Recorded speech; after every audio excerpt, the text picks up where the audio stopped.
Hey, how y'all doing? It's my we back at it again. Not for Seahawks this time. This is WNBA. I ain't did it in a while. I've been locked into football. I'm sorry, y'all.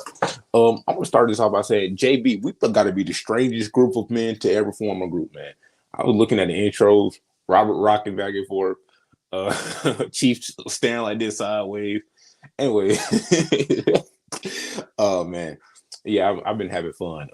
So we had a early we had a group of games early this week. I kind of tuned in into two really close because of course I've been watching football too, which was the Minnesota and New York Lynx game, which was I mean not Lynx, I'm tripping. I'm sorry. New York Liberty rather. Minnesota is the Lynx. Yeah, Minnesota is the Lynx. But yeah, we got a game. We got another slate for today.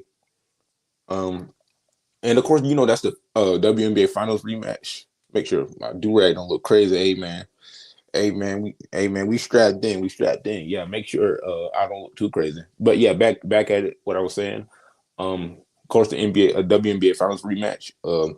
Minnesota has been very dominant this year, and I know I talked a lot about them in these last few episodes.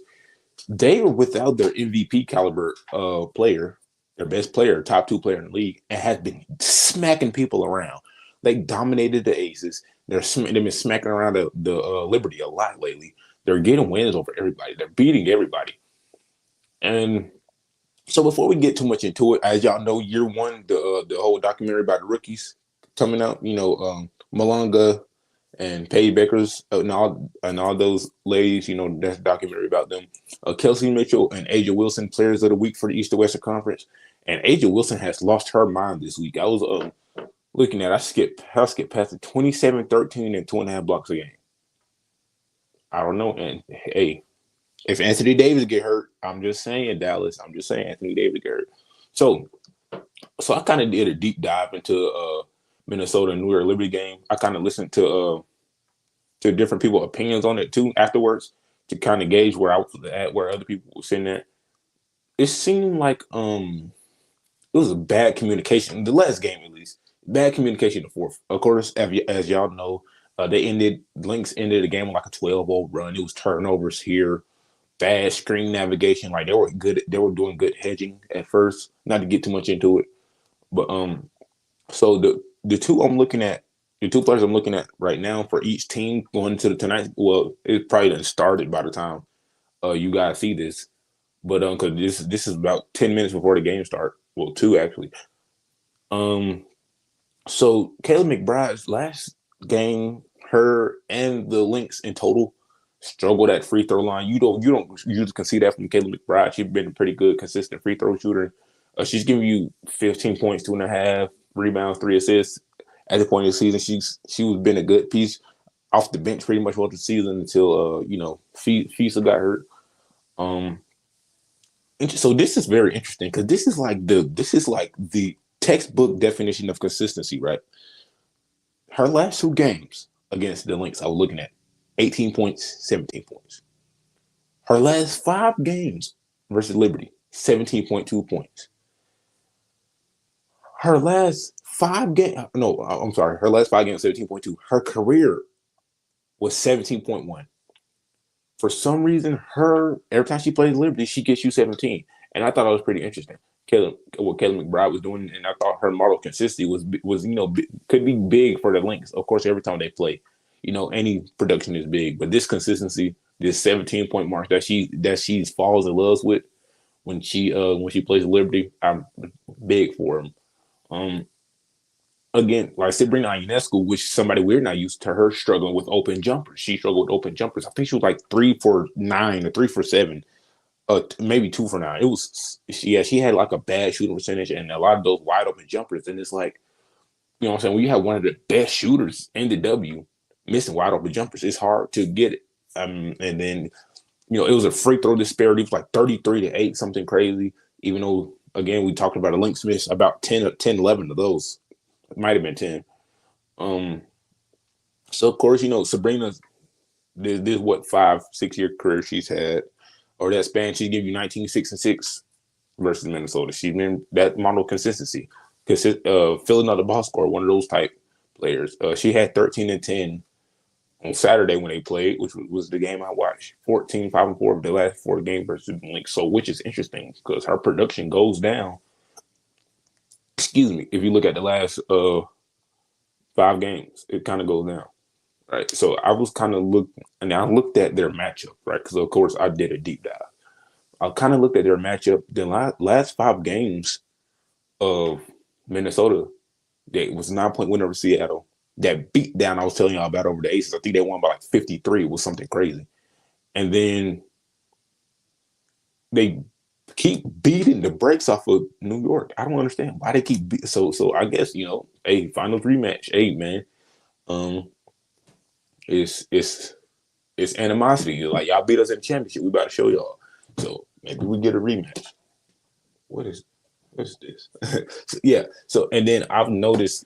So I was looking at the previous matchup, right? So Courtney Williams was a huge kind of filling in that scoring role that Fisa left.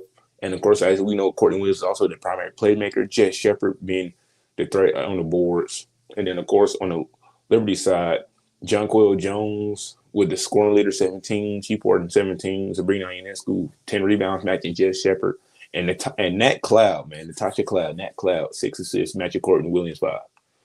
So Minnesota has been 4-1 in their last 5 matchups. I don't know what that sounds like, but it sounds like Minnesota in 5 to me. I'm just saying, Minnesota in 5. You got Nat Cloud, that loud, CJ Stroud, Minnesota in 5. Now let me stop. I ain't bringing that back. And then their projected starters for tonight's game. Y'all probably gonna see it tonight or happen after the game. Kelly McBride at the point, Courtney Williams at the 2, Bridget Carlton at the 3, Alana Smith at the 4, Jess Shepard at the 5. Obviously, New York without Stewie, Nat Cloud, Sabrina Ionescu, Leone Fibish. I can't pronounce that correctly. I'm sorry. Leone Fibish. There you go. Jonquel Jones and Emma Messiman. Of course, like I said, without Big Stewie down there. And so I was looking at it. So things kind of went crazy because, Courtney Williams hit the 3. I think they went up 14, I want to say. Then they kind of took it back down to 5 going to the halftime. And it was kind of like Kennedy Burke and Marie Johannes. I'm sorry. I almost called her somebody else. Marie Johannes, as y'all paid attention to if y'all watched the game, they kind of had like this good on-ball pressure they had. And it was kind of tough for the players. And then, they coming off screens well. They hedging. Then and then like through the fourth, the on-ball pressure kind of flipped it on its head, right? You seen bad communication, bad screen navigation, and then that turned to easy points. Then you see pressure from Sabrina. She had bad turnovers in the clutch, multiple bad turnovers in the clutch. And the Lynx ended the game with 12-0 run. So the game flipped on its head. And that shows how good a team is, right? When you're that dominant, you can flip the game on its head at the drop of a hat, click of a button, flip of a switch. So it's crazy to see how Game of Thrones is. So I was looking at that because I low-key want to see what happens if they match up again in the WNBA Finals. Will it be the same? Will it be different? I think Minnesota is a much more dominant team this season. Yes, I kind of looked at this Indiana, Connecticut too. So Connecticut, Sonia Citron, she's very interesting. I think she might beat out Paige Baker for Rookie of the Year. And as y'all, if y'all listened before, I've been praising Paige, not Paige and praise. Paige Beckers all year. Right? She's been my Rookie of the Year. I've been championing her since 2021. She's probably been my favorite women's basketball player in total since 2021. Right? After Sue Bird retired, it was Paige Beckers for me. So I've been looking at, she might be Rookie of the Year. Right? She's giving you good production, and she's been a dog on defense, an absolute monster. And we've seen her what I think Notre Dame it was, the Fighting Irish. She was playing excellent defense, giving you that effort, giving you that pressure, and she's doing it again in W while giving you points, like consistently scoring 15.2 points a game as a rookie, right? So I was looking at, and then Kiki Iriafen. She's been excellent. She's been an excellent rookie too. They got like an all-star duo as rookies, and you don't normally see that, but it's happening, and it's beautiful to see. And yeah, Kiki, she's been dominating the glass, so that's been excellent to see. So I guess so. Of course, the players to watch would be Tina Charles and Sonya Citron for these games, right? Kind of the two best players on both squad, kind of thing. Not too much after that. Connecticut has been struggling mightily, I might add, this season. Um, yeah, it got real ugly. Uh, yeah. Connecticut and Dallas. Oof, Dallas. I feel bad. Speaking of Patriots, yeah. So I was looking at the previous matchup. Um, Mystics. Mystics beat the brakes off of them. Of course, 37-point win. Uh, so Brittany Sykes. That was the Brittany Sykes game. Yeah, that was a game. Brittany Sykes 28-6. Yeah, she was hooping. And of course, Tina Charles was Tina Charles. But yeah, an absolute drubbing by the Mystics. Of course, Sonya Citron and Kiki also, pouring into production. Um, projected starters. We know what the projected starters are: Kiki, Sonya, Jay. Yeah, same old. Right? I don't think they have any major injuries. Um, JC, JC Sheldon, of course, yeah. JC Sheldon and Stephanie, yeah, they both hurt. Ooh, ooh, that's not good. But yeah, the last five matchups, Connecticut got them 3-2, which is interesting because Connecticut has barely beaten anybody this season. No offense. Yeah, so Mystics, of course, the beat down, and then they have another 5-point win, then 11-point loss, a 3-point loss, and a 17-point. Wow, okay, they've been struggling against the Connecticut lately. Connecticut, son. Um, Connecticut, of course, hasn't beaten anybody really in a while. One win in the last five games. Um, and then the Washington Mystics has been 3-2 in the last five games, with win over the Fever, the Sparks, and the Lynx. Um, Top performers last time they played, as I said, Brittany Sykes and Tina Charles. And I wanted to. This is a very interesting thing. I read an article. Brian Martin wrote it. They were talking about the X factors for the end of the season. I wanted to get into that a little bit. Before I do, Rakia Jackson is a hooper. I don't know if y'all seen like her highlights or her style of play, her bag, her game. Rakia, I remember it was an interview that said they asked who was her NBA comp. She kept saying Kevin Durant. She kind of do hoop like the Slim Reaper. I'm not going to lie to you. Like the whole tween. Now let's stop. But yeah, she's a hooper, man. She was hooper. Hey man, the female Slim Reaper, man. The Flim Reaper. The I can't say that. I can't say that. Never mind. The Fem Reaper. There you go. There you go. I found it. The Fem Reaper. There you go. Anyways, before I get all the way off track, people. Yeah, during 2025 stretch run, the end of the season, Brian Martin wrote this article where he was talking about uh All Stars, X Factor, keep your eyes on. So so the order I'm going in is the order standings because that's the order he rated in. So the top teams will go first. Of course, as we know, Caleb McBride, and as I spoke on earlier, Courtney Williams, as I spoke on earlier for the Minnesota Lynx, who I also spoke on earlier, right? So they haven't had FISA in what 2 weeks after, and they've been, as I say, they've been beating the brakes off of everybody. They have not missed a beat. Kelly McBride filled in perfectly. Courtney Williams has still given her production. She kind of stepped up her scoring a bit, giving you pretty much 19 since FISA been out, and of course, Kayla has been scorching hot from three. As we know, the threes and free throws are her ball game. That's what she does. Right, so it's crazy to see her miss those. All right. So, Atlanta, right? I'm sorry. Atlanta. Now it's Hillman. She has been great on the team that has, what, 2, 3 All-Stars. Of course, that's what they've talked about in the article. She's been very, very productive, and she's a good X factor for the dream going into the postseason. I think they can definitely be huge contenders, right? Because of course, Alicia, they acquired Alicia Gray, Ryan Howard, Brianna Jones. They've been great all stars for Atlanta. They've been pretty productive and been dominant. I think they're best team in the East at this point of the season, right? Not as dominant as Minnesota, but definitely super dominant. And she's been very productive off the bench. Or no, she's not. I don't think she's coming off the bench. I was. Anyways, either way, she's been a very very productive piece on a team that's full of all stars, and then Jordan, Canada, and so. So yeah, that's been pretty good to see. Um, and then we get to Emma Messiman. Of course, we talked about her earlier.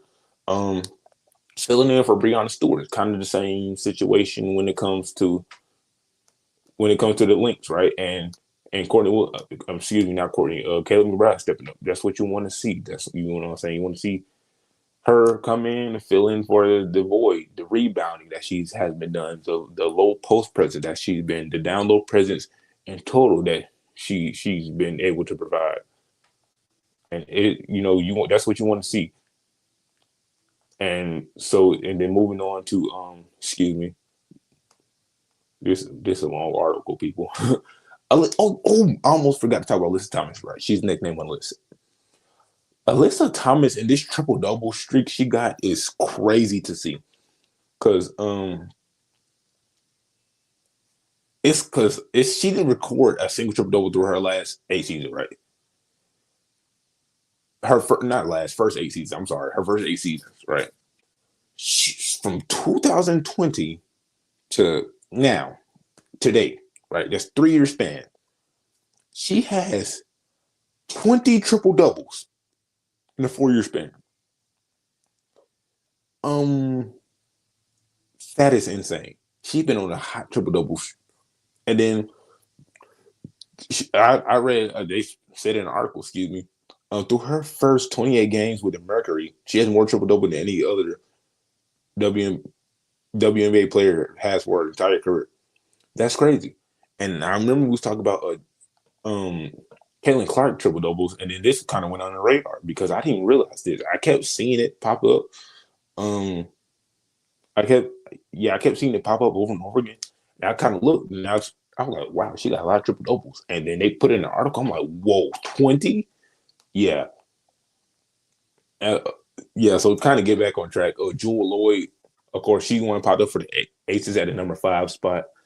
Um, as you know, they sent Kelsey Plum to LA, and she's been playing well. Jewel Lloyd, after of course, getting her from Seattle, she's been playing very well. She's filling in that void. She's of course pretty efficient, very good 3-point shooter. Give you consistent about 15 points a game.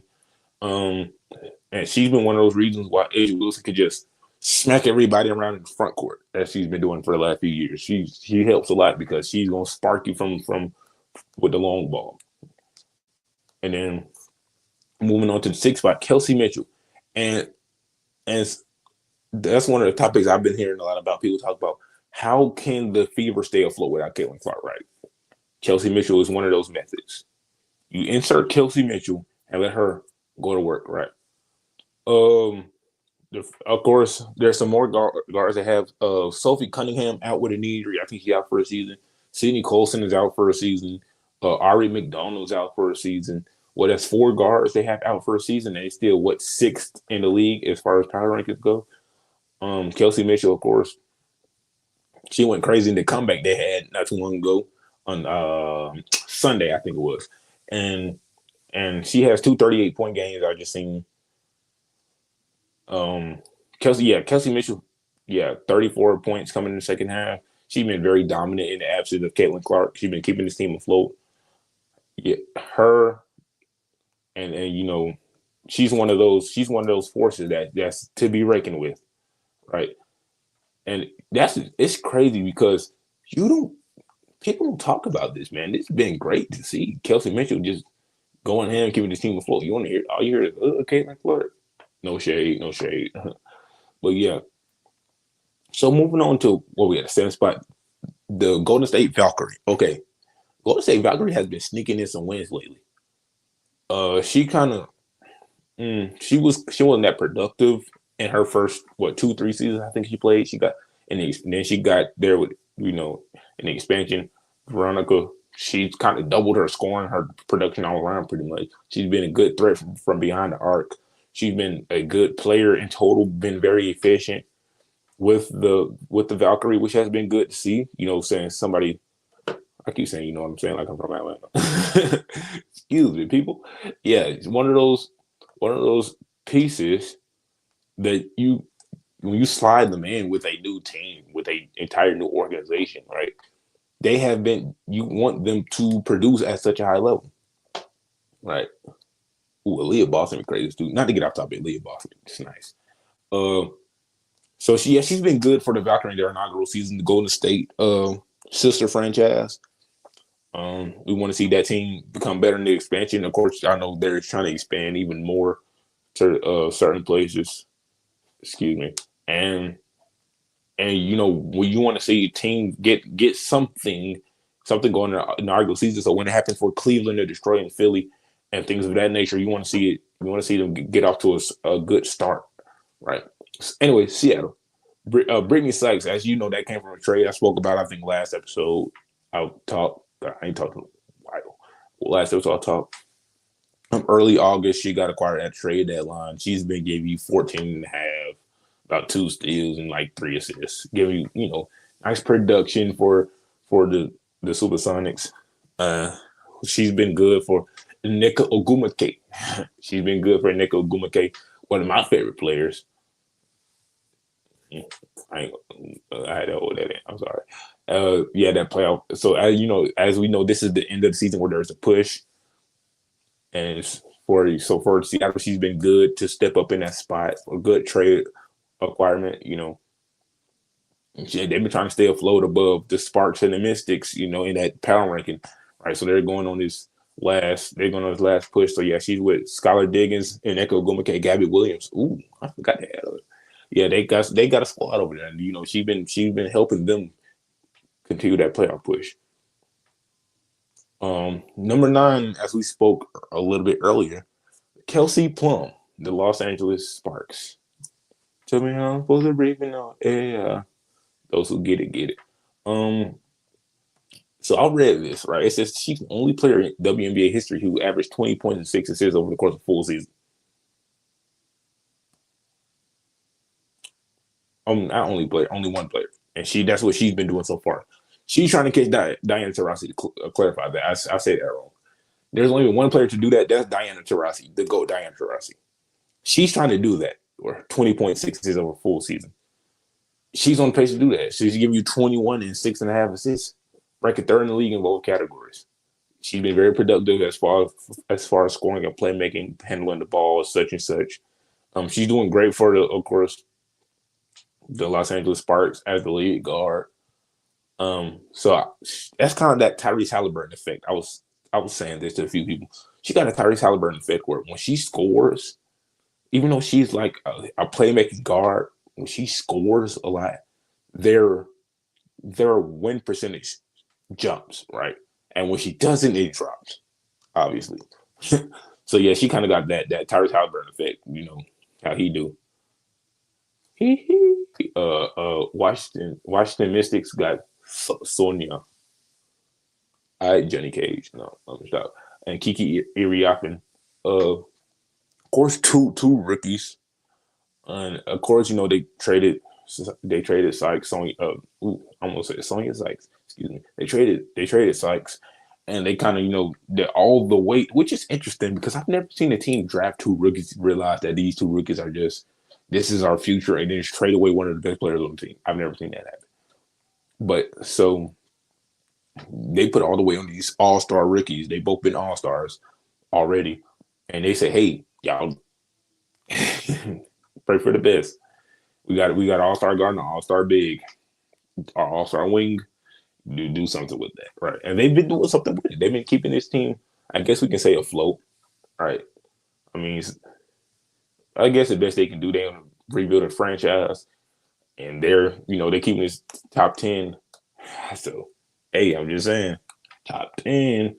Of course, Paige Baker's current leader in Rookie of the Year honors for Dallas popping up at spot 11. She's currently ninth in the league, and she's giving 20 points a game pretty much. Her and Caitlin Clark is the only rookie to average 15 and 5 in their debut season. So her defense has been suspect lately. It's typically kind of stable. She can hold her own. It's been very suspect lately. She's been getting attacked a lot. I want to see her improve on that. Of course, I don't. She, like I said earlier in the beginning of the episode, start the show off. She's been that person after. She's been that void that filled my heart after Sue Bird left the game. She's been that void. Yeah. Moving on. Ease them down the road to Chicago. The Chi-Town Barbie, Angel Reese, and Ariel Atkins. Of course, we know how they are with a guard as a guard big tandem. So I just want to start this off by saying this is a stat that I read. I don't think it matters because their record's abysmal either way, not to crap on the Sky. The article said there's 0-7 when she missed time this season, right? They're having a horrible record with or without her, so I don't think that matters as much. I don't think it does. But yeah, so Reese has been hurt a lot lately too. She has a back injury, and it kind of sucks because she was really good. She had that stretch of like 2.5 weeks. Maybe 5 weeks, 6 weeks, where she was just crazy, and she lead the league in double doubles while playing less games with Alyssa Thomas, of course. Almost 13 rebounds a game. She increased her scoring, shooting, assists, steals, whatever you want to do it. Her shoe size, pant size, whatever you want to say, she increased it. She was better. She was a better player than she was last year. Hey, man, 0.5. Hey, man, let me get a 0.5. Let me stop. Connecticut, they got Anissa Morrow and Sonia Rivers. I don't think, not forget them, but hey, I don't think that matters. They suck. They got team sucks. But yeah, so they got a slate of games coming on tonight. I think y'all should tune in too. I'm gonna go. Excuse me. Go back a little bit. So Seattle's playing Chicago. Of course, we've seen injuries getting back. You got Atlanta playing Las Vegas. Hey, Atlanta, get that win, man. Get that win. I want to go to an Atlanta Dream game. Go to one soon. Phoenix playing Golden State. Yeah. Seattle playing. Oh, I already said Seattle playing Chicago. Of course, I talked about the Connecticut Washington game. That's the slate of game that's happening tonight. By the time y'all see this episode, Minnesota and Liberty game probably gonna be over. But yeah, this has been a good week of hoops, y'all, and especially it's been kind of hard to teeter between both evaluating quarterbacks and then evaluating every position and then going back to WNBA basketball. But when I dove back in, boy, did they give me a treat. So they will never disappoint me. But yeah, tune into year one. The documentary about these rookies in the rookie season. Look at how these ladies are doing. Minnesota's the best basketball team in the world. I said it, you heard it here on Not Move Podcast, Mox Pride. First in the West, first in offense rating, first in defense rating, first in net rating, 11-4 on the road, smacking everybody around without their MVP, punching everybody around without their MVP, stomping everybody around without their MVP, just violence and smacking and violence and other stuff. I'm going on the tangent. But yeah, best basketball team in the world. You can book it. you can book it. Anyway, this is my pride for Not Move Podcast. Ladies and gentlemen, I am logging out. I love y'all. And this is WNBA basketball, baby. Oh, what could you say? I'm 6'4", 280.